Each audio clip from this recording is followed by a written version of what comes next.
जो आपकी next unit है वो यूनिट सेकंड है, जिसका पहला टॉपिक है उपभोग फलन, औसत सीमांत और उपभोग प्रवृत्ति। जो उपभोग फलन है उससे संबंधित जो विभिन्न सिद्धांत हैं उनके बारे में हम इस टॉपिक में पढ़ेंगे, और औसत और सीमांत उपभोग प्रवृत्ति क्या होती है, इन्हें किस तरह से इनकी गणना की जाती है, उसके बारे में हम इस टॉपिक में पढ़ेंगे। जो नेक्स्ट है वो है व्यय को प्रभावित करने वाले कारक। जो आप उपभोग व्यय है आपको, उसको कौन कौन से कारक हैं जो प्रभावित करते हैं, जिन पर उपभोग व्यय निर्भर करता है। नेक्स्ट टॉपिक है विनियोग। विनियोग क्या है, विनियोग की परिभाषा क्या है, इसके बारे में हम इस टॉपिक में पढ़ेंगे। साथ ही साथ हम विनियोग गुणांक, जो इन्वेस्टमेंट मल्टीप्लायर है, उसके बारे में भी पढ़ेंगे कि इन्वेस्टमेंट मल्टीप्लायर क्या होता है, इसका निकालने का सूत्र क्या है, इसके बारे में हम इस टॉपिक में पढ़ेंगे। और किस तरह से ये विनियोग गुणांक कम विकसित देशों में प्रभावशील होता है, उसके बारे में हम इस टॉपिक में इस यूनिट में पढ़ेंगे। नेक्स्ट आपका टॉपिक है विनियोग का सिद्धांत। स्वायत्त विनियोग और प्रेरित विनियोग। इसमें हम विनियोग के जो प्रकार हैं, जो इन्वेस्टमेंट है आपका वो दो तरह का होता है, ऑटोनॉमस इन्वेस्टमेंट और ऑटोनॉमस इन्वेस्टमेंट यानी स्वायत्त निवेश और प्रेरित निवेश। तो इनकी परिभाषा पढ़ेंगे और इन दोनों में मूलतः अंतर क्या है उसके बारे में हम इस टॉपिक में पढ़ेंगे। नेक्स्ट आपका टॉपिक है पूंजी की कार्यकुशलता, कि मार्जिनल इफ़िशियंसी ऑफ कैपिटल क्या होता है, उसके बारे में हम अध्ययन करेंगे।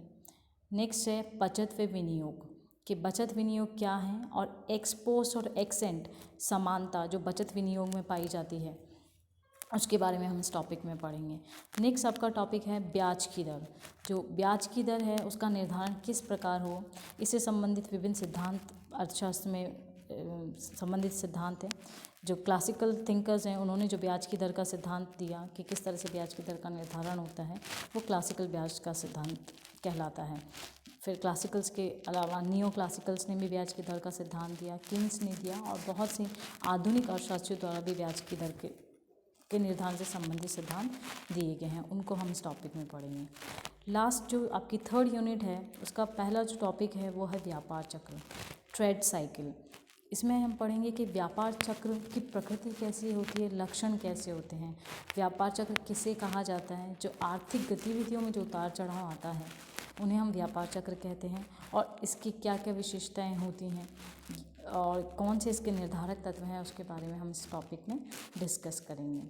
हात्रे नाम के एक अर्थशास्त्री हुए, उन्होंने व्यापार चक्र का जो सिद्धांत दिया उसे हम हात्रे का मौद्रिक सिद्धांत कहते हैं।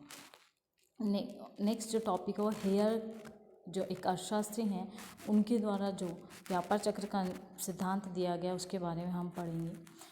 नेक्स्ट है कीन्स का व्यापार चक्र।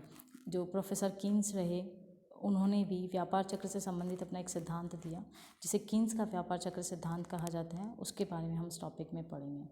नेक्स्ट जो अवधारणा है वह त्वरक की अवधारणा है, कि त्वरक क्या होता है, इसके बारे में हम इस टॉपिक में पढ़ेंगे।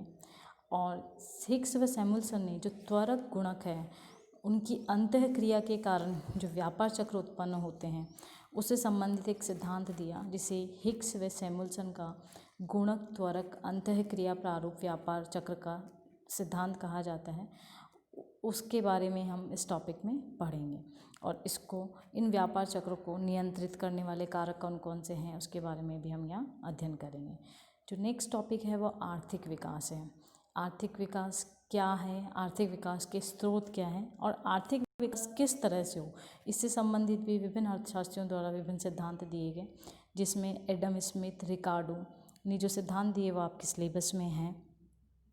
फिर हम संतुलित सिद्धांत और असंतुलित सिद्धांत के बारे में भी पढ़ेंगे, और लुईस द्वारा श्रम की जो असीमित पूर्ति पर आधारित जो आर्थिक विकास का सिद्धांत दिया गया है उसके बारे में हम यहाँ पे पढ़ेंगे। तो ये आपकी जो बीए पार्ट सेकंड का फर्स्ट पेपर है समष्टि अर्थशास्त्र, उसके सिलेबस का डिस्कशन था कि आपके सिलेबस में क्या क्या है।